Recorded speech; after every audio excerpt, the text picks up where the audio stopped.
Okay, hello guys, I just hope everyone is doing well. So in this video guys, I will be solving these questions, by the way, simplifying these questions. So if you come across guys something like this there in a test, it's straightforward for you to do this thing only if you know the laws, because this one I can apply the first law just like this then. When I multiply two square roots, I will only consider what is inside the square root, meaning 7 multiplied by 7 there. I'll consider them in one square root there. And those two things, they will multiply each other. They're supposed to give you 35 for them. Do you see? You can even use your calculator to check your answer. 7 multiplied by what? 5 there. Do you see? They give you 35 inside the square root there. Then what about for this one? Even as well as this one then, you can even apply the same law, which is this one then. What is inside the square root will multiply each other, and what is outside the square root will also multiply each other, meaning that it's 2 times 3 and 5 times 5 there. And 2 times 3 guys, it's 6. 5 times 5, it's 25. And now the square root of 25, it's 5 for there. And here we got 6. But this thing, it's better for you to put it inside brackets. Do you see? Because then you take the square root of this, you'll get that. Meaning now your final answer, these two things, they will multiply, give you 30. There's your final answer. Do you see? Yeah. Even here, you can also check your answer by using your calculator. Then multiply this 5. You're supposed to get 30 there, as you can see. Then what about for this one? Then for this one guys, you should be smart here. For this one, what I can do, I can even apply this law. This law, do you see this law? When I divide in two square roots, I will only consider a denominator and a numerator and a denominator inside one square root there. Meaning there, when I divide two square roots, I will only consider what? A numerator and a denominator inside one square root there. Do you see? And now this is what I can do here now. Let me press this thing down my calculator, try to check what will I get them. 72 divided by 5, 72 divided by 8, which is there, it's 9. Do you see? So there I got 9, meaning now the square root of 9 there, it will be what? It's 3 there. Just like that there. Then what about for this one? Also this one guys, when you multiply there a square root and a square root, and this one outside will multiply with the one which is outside, meaning it's 2 times 3, and here it's 3 times 2 there. What is inside the square root will multiply each other, what is outside the square root will multiply each other, meaning this thing that will give you what? Will give you 6 squared 6 there. Do you see? And now you can check your answer. Is it your answer correct there or what? Meaning 2 multiplied by 3, multiply this, multiply by 2. Meaning this one is my final answer at one there. So I'm done simplifying. Then what about for this one then? So for this one, the obvious, what is inside the square root will multiply each other, what is outside the square root will multiply each other. Meaning there is 2 times 3, 12 times 8, do you see? And now 2 times 3 is 6, and 12 times 8 there is supposed to get what?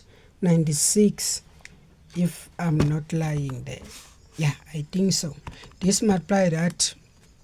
Yeah, it is. Yeah, it is. So now what you can do now, let's check our answer. Is it correct or what? Which is 2, 12 multiply 3 and 8. Do you see our answer? It is much more different from the one that we got there. This answer is different. What went wrong here? So there is nothing went wrong guys. The only thing that you should do, we should simplify this here into its simplest form. And I showed you from my previous video how to simplify this thing. For you to simplify this thing, what you should do then, you should try to introduce a perfect square there. Meaning then 96 divided by 2. So this thing there, it's not a perfect square. Remember, we should try to introduce our perfect square there. So here we don't have any perfect square. Let's try 3. This thing is 32, and then we got 36. It's not a perfect square. 4, you got 24, and here we got what? Here we got 25 there. Do you see? Which is this one, it's not also a perfect square there. So for this one there, so this one, don't take it this one. It will come with a confusion there. And say, what about 5? Which is this one, it's not 6. So this one, it is a better one that you can take there. This. Because there we got that 16, which is a perfect square. And you can take that 16 here. Just say 16 multiplied by 6. And here it's 6 there. The reason why, guys, I prefer to take this one, because I saw it from my answer while I was punching that my answer is supposed to be in this answer. Let me check. There was something that I pressed, I think. I saw that my answer is supposed to involve 6 there. That's why I prefer to take this one. I didn't take that 4. I prefer to take the one which got 6 there. Do you see? So that here I can apply this law again now. I can apply that law, which that law symbol say that it's 16 multiplied by what? By 6, which is the square root of 16, that it's 4. Inside the brackets, here it's 6. Do you see? And now what will happen, these two things will multiply each other, meaning that it's 4 times this, which is that it's 24 there. As you can see, 24 squared 6 there. That one's supposed to be your final answer. Because if you take that 4 will come with a confusion, something like that, Then what about for this one? This one, then we can apply this law. So for you to apply that law, you can say this divided by that inside 1 square root there. When you're dividing a square root and a square root, you only consider the numerator and the denominator inside 1 square root there. And now this thing, you can press it on a calculator, which is, this is what you got there, which is that it's 49 divided by 4. And now what you should do in this case, we can still apply this law, but now in backwards, guys. This is what we have now, but let's try to form this thing there, meaning that here, if we divide a numerator and a denominator, we can just take the square root of each there, of a numerator and the square root of this one there. And the square root of this one there, it will be 7, and the square root of that one there, it's 2. Meaning this one's supposed to be your final answer from your calculator there. Let's try to press this thing there, which is squared 98 divided by squared 8. This is the answer that you're supposed to get there. Do you see? Then what about for this one? Even as well as this one then, you do the same thing there. You just say squared 45 divided by what? By 10 there. Which is that thing, squared 45 divided by 10, 45 divided by 10, which is they're supposed to get 9 over 2. And now you can apply that law backwards. Now you can just take the square root of a numerator and the denominator there. 9 divided by square root of this thing, which is that thing there. That one that will give you what? Will give you 3 divided this, which is 2 there. Do you see? And now let's try to press our answer from a calculator there. Press this thing on a calculator, which is there, squared 45 divided by what? By 10 there, or by square of 10. There. This is what you get. Do you see our answer? It is slightly kind of the same but different with this one. What causes that, guys?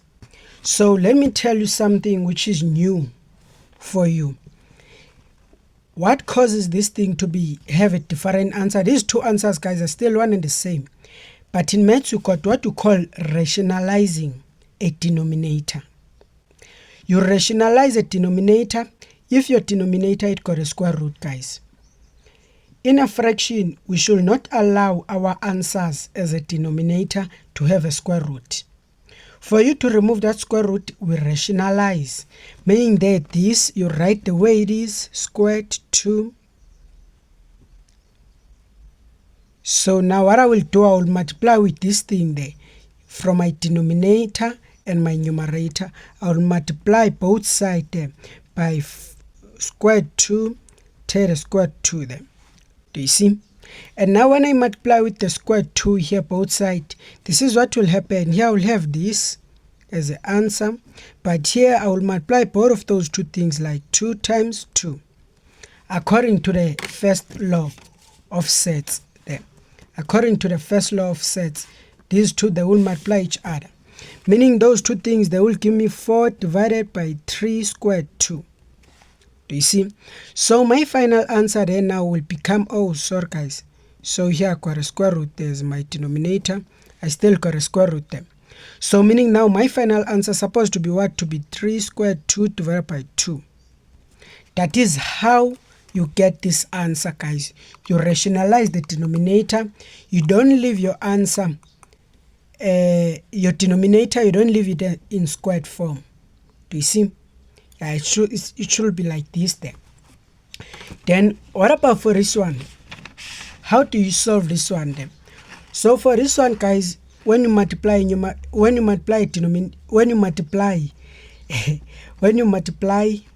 a square root and a square root and a square root, you just consider everything which is inside a square root there. And what is the outside, they will multiply each other just like this, guys. This multiply that, this multiply like that. And this one, it's 2 times 3 times 6. Do you see? And all of this thing that when it multiply together, it's supposed to give you 36 there, if I'm not lying. As well as this one, 36 there. Let me try to use my calculator there. Try not to be a genius there. This multiply by this. Yeah, still I'm a genius. This is that, this is this there, as you can see. But now the square root of what? Of 36 there, it's 6 there. Do you see? And now you can still use your calculator there. I think that you'll get, I don't know. So this is the answer that you got, guys, when you multiply these two things together, which is this, it's like that there. Even if, guys, you press the calculator like this, you'll still get the same answer, because that thing they represent multiply. So this one is your final answer. To check that answer, is it correct, let's press everything that the way it is, which is this thing, it's 2 multiply by 3 multiply by 6 oh gosh, which is multiply by 6 squared 6. Do you see?